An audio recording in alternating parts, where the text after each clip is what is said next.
की भूमि पर एक दिव्य पुरुष ने जन्म लिया। भारत की भूमि पर एक दिव्य पुरुष ने जन्म लिया। नवयुग का निर्माण कराने, नवयुग का निर्माण कराने शिव ने जिनमें स्थान लिया। ओम शांति। शांति की शक्ति इस चैनल में आप सभी का स्वागत है। 15 दिसंबर का दिन हम सभी के लिए बड़ा खुशी का दिन है, क्योंकि 15 दिसंबर 1876 को हम सभी के अति प्रिय पिताश्री प्रजापिता ब्रह्मा बाबा, इनका लौकिक जन्मदिन था। वास्तव में बाबा ने व्यक्ति पूजा को महत्व नहीं दिया है। बाबा ने सभी को एक निराकार परमात्मा की तरफ ही के तरफ प्रेम करने के लिए बढ़ाया है। अपने आप को छुपाया, लेकिन खुशबू को आप कितना भी छुपाएंगे, लेकिन खुशबू तो अपना असर दिखाती हैं। तो बाबा ने अपने आप को छुपाया, लेकिन बाबा को जब हम देखते हैं तो हमारा ये दिल गाता है कि भी संसार में ऐसा तो व्यक्ति तो हमने कभी देखा ही नहीं।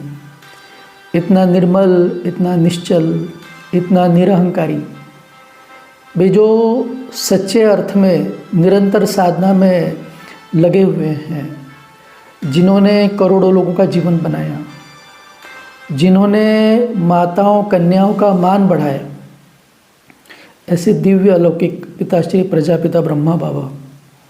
तो 15 दिसंबर 1876 को इनका जन्म हुआ। तो बाबा का जन्म तो हमको तो ऐसा लगता है कि संसार के भाग्य उदय का ही दिन था, क्योंकि ब्रह्मा जो है ये सृष्टि का आदि पिता है। तो परमात्मा शिव ने भी जब अपना कार्य करने के लिए धरती पर नज़र डाली तो उनकी नज़र एकमात्र ब्रह्मा बाबा के ऊपर ही पड़ी। तो ब्रह्मा बाबा, इनका जन्म बचपन से ही अनुकरणीय रहा। भाई बहुत कम उम्र में इनके माता पिता ने शरीर छोड़ दिया। अपने चाचा के पास में रहकर अपनी शिक्षाओं को पूरा करके व्यापार में आगे बढ़े और धीरे धीरे व्यापार करते करते हीरे जवाहरात के व्यापार से जुड़ गए। अब इससे ऊंचा व्यापार कौन सा हो सकता है, और उसमें भी राजा महाराजाओं से संपर्क। तो जब राजाओं महाराजाओं से भी संपर्क आता था तो वो भी अपने आप को इनके सामने कमज़ोर महसूस करते थे। ऐसा बाबा का व्यक्तित्व था।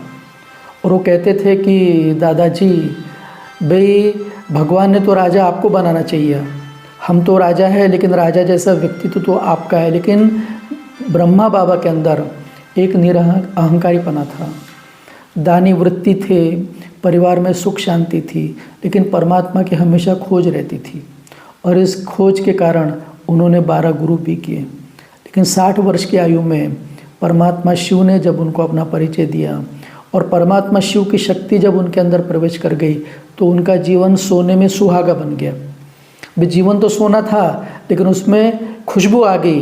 वो परमात्मा जिसके बारे में कहा जाता है कि किरणों की तरह प्रकाश है वो, खुशबू की तरह एहसास है वो, कोई लाख सुनाए पर वो बयां किया कहा जाता है, उसको बयान नहीं कर सकते हैं। तो ऐसे परमात्मा पिता का साकार माध्यम ब्रह्मा बाबा, इनका जन्मदिन हमारे लिए बड़े खुशी का मौका रहता है कि बाबा का जन्मदिन। क्योंकि आप देखो कि दुनिया में भी क्या कहते हैं कि किसी की मुस्कुराहटों पे हो निसार, किसी के वास्ते तेरे दिल में हो प्यार, जीना इसी का नाम है। तो किसी ने अपना बनाकर हमको मुस्कुराना सिखा दिया। क्यों मुस्कुराना सिखाया? तो परमात्मा ने कहा कि ज्ञान का चिंतन करो। ज्ञान चिंतन और योग के द्वारा तुम्हारे जीवन के प्रश्न धीरे धीरे खत्म हो जाते हैं, और जहाँ प्रश्न खत्म हो जाते हैं वहाँ प्रसन्नता आ जाती है। जहाँ ये निश्चय हो जाता है कि हमारा साथी सर्वशक्तिमान भगवान है और हमारा भविष्य ये सुवर्ण है, विजय हमारा जन्म सिद्ध अधिकार है। तो अंतकाल जिसको कहा जाता है सच की नाव हिलेंगी डुलेंगी लेकिन डूब नहीं सकती।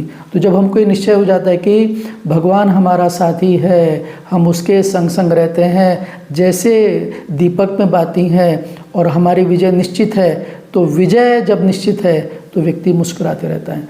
तो मुस्कुराना सिखाया किसने?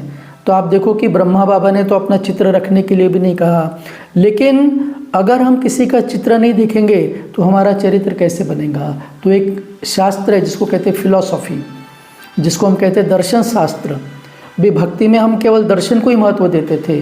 भाई भगवान के जो दर्शन है हम देखते थे कि सुबह उठने के दर्शन अलग, श्रृंगार के दर्शन अलग, भोग के दर्शन अलग, शयन के दर्शन अलग, हर दर्शन। तो जब हम ब्रह्मा बाबा को देखते हैं तो हमको ऐसा लगता है कि ब्रह्मा बाबा को देखने से दिल को एक आराम आता है, और सबको आता है। आप देखो कि बाबा ने अपना चित्र रखने के लिए मना किया है, लेकिन दुनिया में जितने चित्र बाबा के होंगे हमको नहीं लगता किसी और व्यक्तित्व के इतने चित्र होंगे। क्यों? क्योंकि प्रेम में नेम नहीं रहता है। भाई जहाँ प्रेम है वहाँ नियम खत्म हो जाता है। जब भगवान से आपका प्रेम है तो कोई नियम ही नहीं। कभी आप उसको माँ भी मानते हैं, कभी उसको पिता भी मानते हैं, कभी भाई भी मानते हैं, कभी दोस्त भी मानते हैं। पितु मात सहायक स्वामी सखा तुम ही एक नाथ हमारे हो। तो कहाँ नियम आ गया? तो प्रेम में नियम नहीं है। तो ऐसे पिताश्री ब्रह्मा बाबा का जन्मदिन, तो जन्मदिन के साथ में एक शब्द जुड़ता है हैप्पी बर्थडे। तो आप देखो कि हम किसी को विश करते हैं हैप्पी बर्थडे की तो बड़ा खुश होता है, और जब वो खुश होता है तो उसके चेहरे की खुशी हमको खुशी दिलाती हैं। तो हर कोई व्यक्ति राह देखते रहता है भी फलाने व्यक्ति का बर्थडे जब आएगा तब मैं उसको शुभ कामना दूंगा। तो शुभ कामना हमारा नेचुरल संस्कार है, हम मौका ढूंढते रहते हैं। लेकिन परमात्मा ने कहा कि शुभ कामना के लिए मौका मत ढूंढो, निरंतर हर एक के प्रति शुभ भावना शुभ कामना रखो। तो यही आपके लिए खुशी है, और खुशी जैसी खुराक नहीं।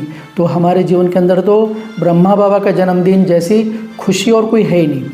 और न केवल हमारे जीवन में, लेकिन हम ये जानते हैं कि जिसका शिव बाबा से प्यार है उसका ब्रह्मा से प्यार है, जिसका ब्रह्मा से प्यार है। क्यों? क्योंकि उनके जैसा व्यक्तित्व दुनिया में कोई है ही नहीं। तो जब हम उनको देखते हैं तो ऐसा लगता है कि उनका परिचय प्राप्त होना माना हमारे जीवन के अंदर सोने के सूर्य का उदय होना। और फिर जब हम उनके सामने बैठते हैं तो उनके बर्थडे के ऊपर हम क्या कहें? हमारे दिल से तो ये उद्गार निकलते हैं कि हे प्राणों के प्राण, है हम पर तेरे बड़े एहसान कि तुमने प्रभु से मिला दिया। तेरे कर्म इतने महान जो लगने लगे तुम्हें भगवान कि तुमने अंतर मिटा दिया। सद्गुणों की दी जागीरे मुस्काने लगी तकदीरे, वीरान बने जीवन को तुमने मधुबन बना दिया। तुमने प्रभु से मिला दिया। तो धन्य धन्य हो गए हम, प्रभु को पा गए। गा रही है जिंदगी, गुण उनके हम गा रहे हैं। तो ऐसे ब्रह्मा बाबा को बहुत बहुत बहुत जन्मदिन की बधाई हो। और आप सभी को, क्योंकि ब्रह्मा का जन्मदिन ये आप सभी के लिए, ब्राह्मण परिवार के लिए खुशियों का मौका है। अच्छा, ओम शांति।